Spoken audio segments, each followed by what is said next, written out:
everybody. It's me, Robert, and it's Monday morning here in Vancouver, Canada. It is 10:30. I'm right on schedule. So, welcome to Today and Reality. So, what are we going to talk about? As I announced on Saturday, we are going to be talking about the different stages a person has to go through to be able to start an online business. Now, you've got an overwhelming amount of information from this person, from that person, and now it's a question of how do you put all the pieces of the puzzle together?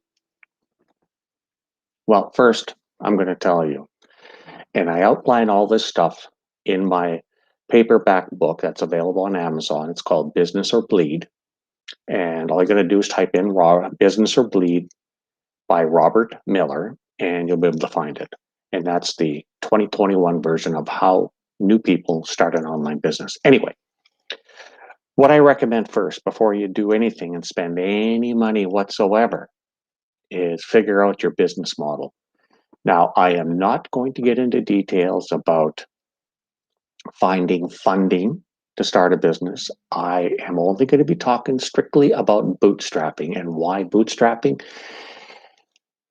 If you're a small enterprise startup, you do not need financing from BDC in Canada or whatever else is available in the United States or whatever is available from a government entity anywhere else in the world. Bootstrapping. Now, you got to figure out your business model. What do I mean by business model? Well, what are you going to sell? Are you going to sell services, such as myself? What I do is I sell services.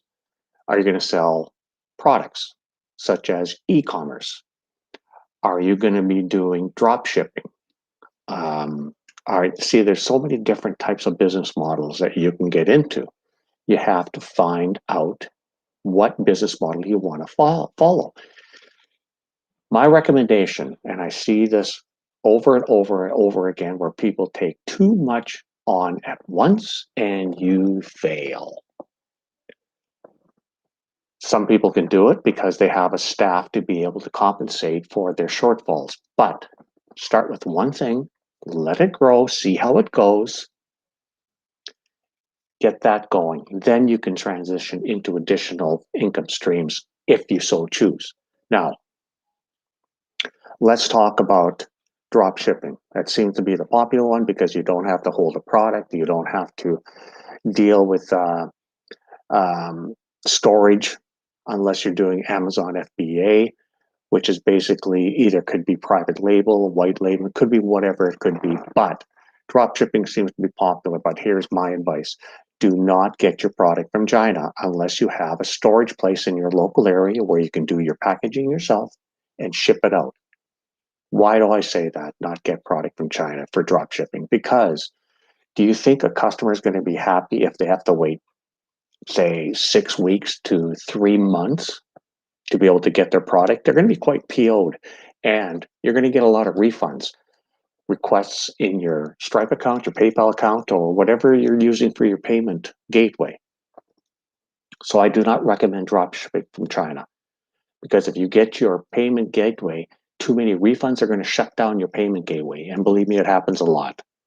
So if you're going to do drop shipping, do it with locally. Like in the US, there's a lot of companies that are suppliers that you can ship from. Same thing in Canada. Stick to local North American shipping companies that are within North America. Forget about that. Getting product from China. It's cheaper, yeah, but also it's a cheap product. So anyway, figure out your business plan.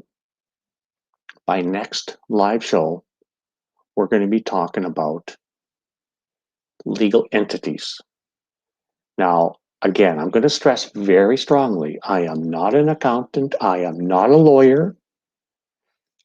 What I'm going to be talking about throughout this series is going to be my own personal experiences, my own personal opinions.